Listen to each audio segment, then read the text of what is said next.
So I think that that argument needs to be made. It needs to be made to be him and to the authorities generally. And it needs to be made on the broadest possible basis. And that brings me back to the point I made at the start of it, the breadth of the meeting here.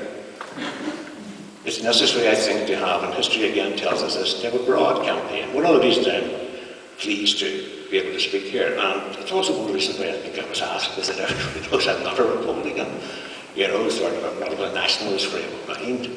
I don't believe in communal politics. I don't believe in orange and green politics and all that there.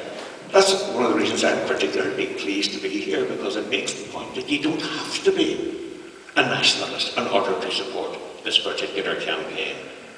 If you've got a duty as a citizen and as a human being to support this campaign.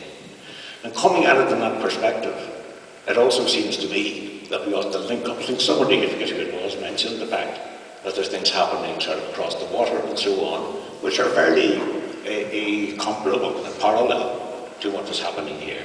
The idea of somebody being put in prison on the say-so of a politician.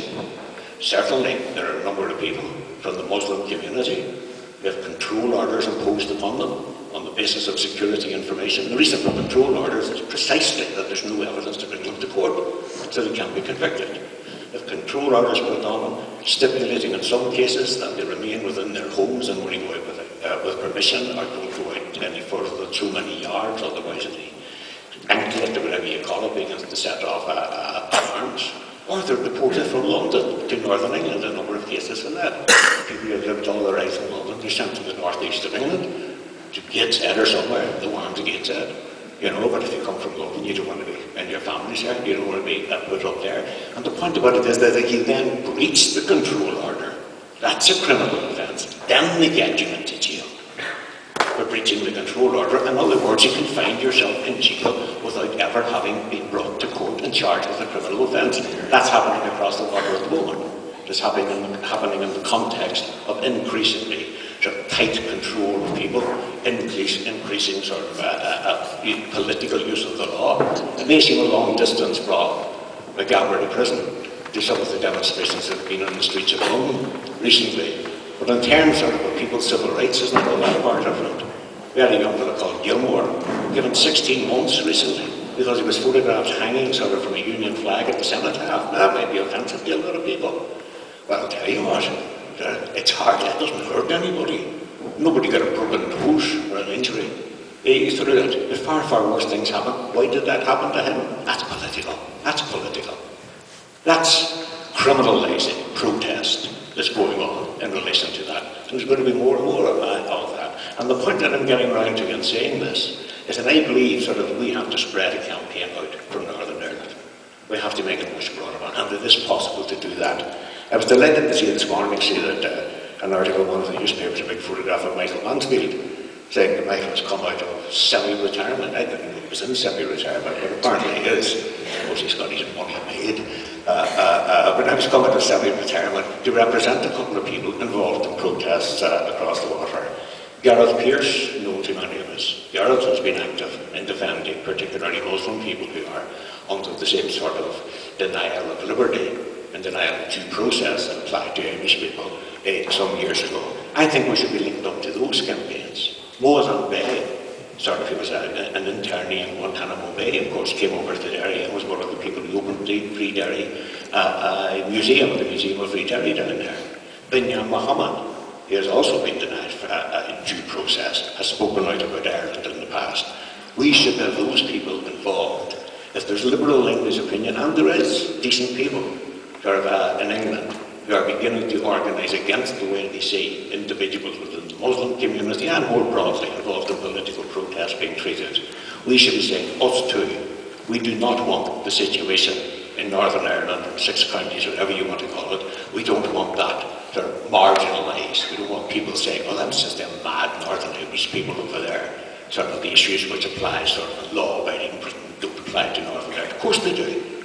Because these issues which arise here are not peculiar, as I say, to the north. So I think we should have a broad campaign. And if we're going to have that broad campaign, it has to take a particular form. For example, I think there's a good case to be made for demanding or asking at least that the trade union movement become involved. Somebody referred to the senior trade union official who's been in and out of my gallery.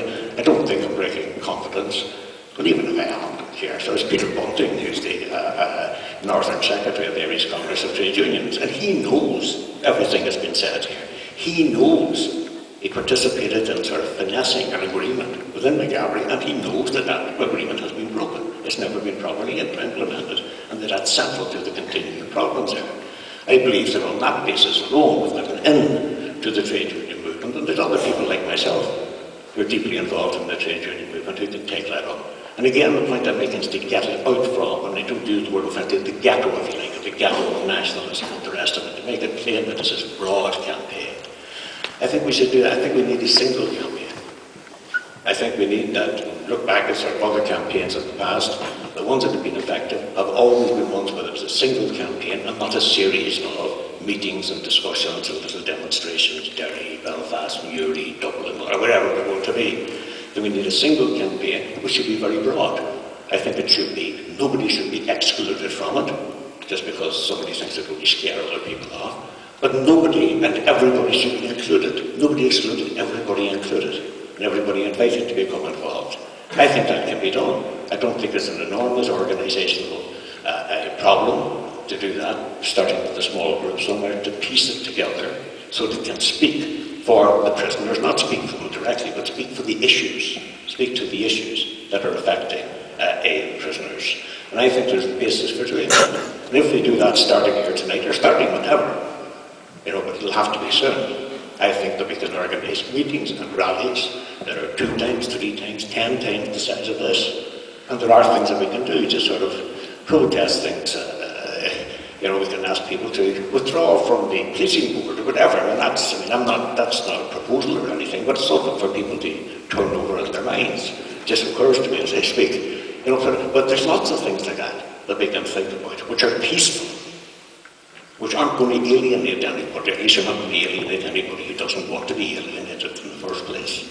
I think we should appeal to people in all communities and argue, however difficult it might be, and even if we think that not many people are going to listen across the board to us, we should argue to people in other communities, and to say down south and across the water, that when anybody is denied their rights before the law, when they're not given due process, that affects us. That is a subtraction from the civil liberties of all of us, because it leaves us all vulnerable. And I'll leave you sort of with this. There are many other, think about Marian and other people who have their licences revoked, and they say so of Owen Patterson. There's other people, a lot of other people on licences in Northern Ireland as a result of the agreement and the prisoner releases and all the rest of it.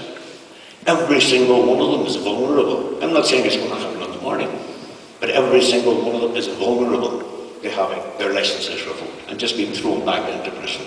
How can that be right? How can it be right that decisions like that are made in secret? And some people might think, well, they're not going to do it to me, or they're not going to do it to my friends, because after all, we're in the mainstream now. In particular circumstances, that's not going to save you.